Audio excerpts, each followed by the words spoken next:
तो मूवी की शुरुआत में हम जेसन नाम के एक लड़के को देखते हैं जो कि गाने के जरिए अपनी फीलिंग को लोगों तक पहुंचाने की कोशिश करता है, क्योंकि वो ऐसा मानता है कि किसी को भी उसकी परवाह नहीं है। दरअसल जेसन पढ़ाई में काफी कमजोर होता है और वो म्यूजिक के अट्रैक्शन के चलते उसके पिता उसे नालायक समझते हैं और बात बात पर उसे अपनी बड़ी बहन के साथ कंपेयर करते रहते हैं। अगले ही पल हम देखते हैं कि स्कूल की छुट्टियां खत्म हो चुकी है और जेसन और उसकी बहन दोनों वापस स्कूल आ चुके हैं और वो शहर के सबसे टॉप कॉन्वेंट स्कूल में पढ़ते हैं। वहीं पर हम देखते हैं कि एक सोफी नाम की टीचर दूसरे स्कूल से उसके स्कूल में ट्रांसफर होती है और हम देखते हैं कि सिस्टर सोफी बाकी सब टीचर से काफी अलग रहती है और वो बाकी सभी टीचरों से यंग और खूबसूरत होती है और उनके बिहेवियर में कुछ गड़बड़ रहती है। दरअसल वो स्कूल के पहले ही दिन बिना मॉर्निंग पीरियड किए क्लास करने के लिए चली जाती है, जिसके बाद जब जेसन की बहन उसे मॉर्निंग पीरियड कहने के लिए कहती है तब वो खुद जेसन की बहन को मॉर्निंग पीरियड कहने के लिए कहती है। और जब क्लास के वक्त जेसन एक लड़की सेरा से बात कर रहा होता है तब ये सोफिया को अच्छा नहीं लगता और वो नाराज हो जाती है और वो सेरा को जेसन के पास से हटा देती है और स्कूल के बाद जाके वो जेसन से पूछती है क्या सेरा तुम्हारी गर्लफ्रेंड है। फिर जेसन सोफी से कहता है कि नहीं, वो सिर्फ उसकी एक दोस्त है। ये बात सुनकर सोफी को बहुत ही सुकून मिलता है। फिर अगले ही दिन जब सोफी सेरा और जेसन को किस करते हुए देख लेती है तब उसे बहुत ज्यादा गुस्सा आता है, जिसके बाद वो गुस्से में अपने क्रॉस को इतनी जोर से पकड़ती है कि उसके हाथ से खून निकलने लगता है। फिर वो सेरा के पास जाके उसे धमकी देती है कि वो जेसन से दूर रहे वरना उसके लिए अच्छा नहीं होगा। फिर इसके बाद सोफी जेसन के पास जाती है और उससे कहती है कि उसे बहुत ही बुरा लगा क्योंकि जेसन ने उसे झूठ कहा और वो उसे पनिशमेंट देना चाहती है,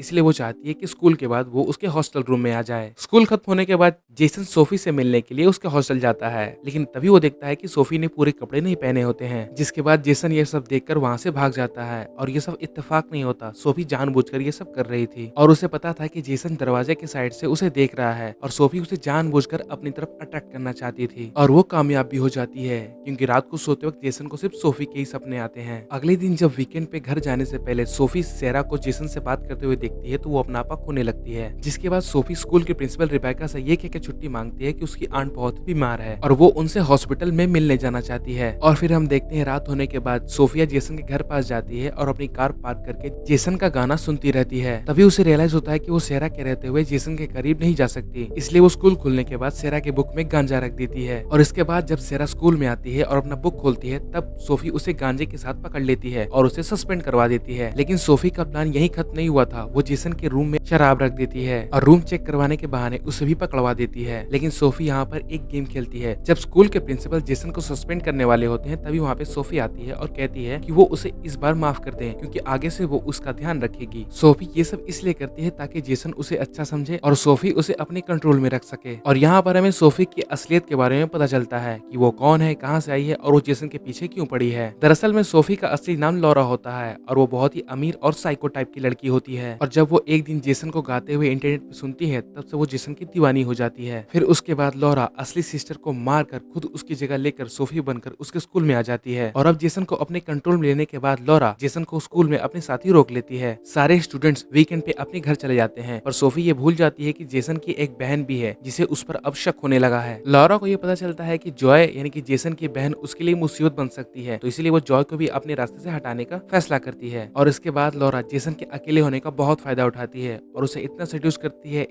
करती है कि एक समय के बाद जेसन अपने आप पे कंट्रोल नहीं कर पाता। और फिर एक दिन हम देखते हैं कि लॉरा रात को जेसन के कमरे में चली जाती है और उसके साथ सेक्स करते हुए अपना एक वीडियो बना लेती है। जेसन को इस बारे में कुछ भी पता नहीं होता। उधर लॉरा स्कूल खुलने के बाद जॉय को अपने रास्ते से हटाने के लिए पूरा प्लान बनाने लगती है, जिसके लिए वो जानबूझकर जॉय को स्कूल टेस्ट में काफी कम मार्क्स देती है, जिसे देखकर जॉय काफी उदास हो जाती है। फिर लॉरा से कहती है कि उसे वो दूसरा मौका देना चाहती है, जिसके लिए वो जॉय को स्कूल खत्म होने के बाद वापस क्लास आने के लिए बोलती है। और जैसे ही स्कूल खत्म होती है लॉरा जॉय के पेपर को आंसर शीट वाले पेपर के ऊपर रख देती है, जिसके बाद जॉय जब क्लास में आती है तो उसके हाथ में वही पेपर लगती है। जिसके बाद लॉरा जॉय को चीटिंग करने के जुर्म में प्रिंसिपल रिबेका के पास लेके जाती है और उन्हें जॉय को सस्पेंड करने के लिए कहती है। पर यहाँ पर लॉरा का प्लान फेल हो जाता है क्योंकि ओवरऑल गुड परफॉर्मेंस की वजह से जॉय को सस्पेंड करने के लिए मना कर देती है। पर लॉरा की इस हरकत के कारण जॉय काफी उस पर भड़क जाती है और प्रिंसिपल रिबेका से अकेले में बात करते हुए कहती है कि सिस्टर सोफी उसे ठीक नहीं लगती और यहाँ तक कि सिस्टर सोफी को मॉर्निंग पीरियड भी नहीं आती। जॉय की बात बातों को सुनकर प्रिंसिपल रिबेका को लगता है कि जॉय ये सब गुस्से में बोल रही है, इसलिए वो जॉय की बातों को इग्नोर कर देती है। इसके बाद जब वीकेंड्स दोबारा आते हैं तो दूसरे स्कूल के टीचर भी वहाँ पे घूमने के लिए आते हैं और इनमें खास बात ये होती है कि वो सोफी को बहुत ही अच्छी तरीके से जानते थे। पर इससे पहले कि लॉरा पकड़ी जाती है वो बिशप्स को आता हुआ देख लेती है और सिस्टर रिबेका से ये कह के वहाँ से भाग जाती है कि उसकी आंट की तबीयत बहुत ज्यादा खराब हो चुकी है। और दूसरी तरफ हम देखते हैं कि जेसन की कंडीशन भी कुछ ठीक नहीं होती। वो अपने डैड से कह रहा होता है कि वो 1 साल के लिए स्कूल को छोड़कर अपने म्यूजिक पे ध्यान देना चाहता है। जिसके बाद अपने डैड से लड़कर जेसन सेरा के घर उसकी पार्टी में चला जाता है। सेरा जेसन को किस करती है, लेकिन जेसन के दिमाग में सिर्फ लॉरा की ही इमेज आती रहती है, जिसकी वजह से वो उसी टाइम नशे की हालत में भी वहाँ से भाग जाता है। और तभी नशे में होने के कारण उसे पुलिस पकड़ लेती है। तभी लॉरा वहाँ पे आ जाती है और वो सारा मामला संभाल लेती है और फिर वो जेसन को अपने साथ एक होटल में लेके जाती है। और फिर जेसन ये बात समझ जाता है कि लॉरा का वहाँ पर आना कोई इत्तेफाक नहीं था, वो उसका पीछा कर रही थी। तो इसी बात पर लॉरा उससे कहती है कि वो बिल्कुल सही है और वो उसका पीछा बहुत पहले से कर रही है, क्योंकि वो जेसन से बहुत प्यार करती थी। और ये बात कहकर लॉरा जेसन के सामने बहुत ही अजीब बिहेव करने लगती है और जेसन ये सब देखकर घबरा जाता है। जेसन की हालत अब और भी ज्यादा खराब हो जाती है जब लॉरा उससे कहती है कि उसके पास बहुत सारे पैसे हैं और वो उसके साथ कहीं दूर भाग चले। फिर जेसन लॉरा से कहता है कि वो उससे कोई प्यार वार नहीं करता और वो सिर्फ उस अफसोस में जीता है कि लॉरा ने उसके साथ वो सब क्यों किया। जिसके बाद हम देखते हैं कि जेसन ये सब कह के वहाँ से निकल जाता है और उसके बाद लॉरा बहुत ही ज्यादा पागलों की तरह अजीब बिहेव करने लगती है। दूसरी तरफ हम देखते हैं कि जब जेसन उदास होकर एक रोड पे बेंच के किनारे बैठा हुआ होता है तभी उसके डैड वहाँ पे आ जाते हैं। फिर उसके बाद जेसन के डैड जेसन से माफी मांगते हैं कि उन्होंने आज तक जेसन को कभी नहीं समझा। उसके बाद दोनों इमोशनल हो जाते हैं और फिर उन दोनों में सब ठीक हो जाता है। उसके बाद हम देखते हैं कि लॉरा सब कुछ कंट्रोल करने की कोशिश कर ही रही होती है, तभी सारा वहाँ पे अपनी डैड की पहुंच के कारण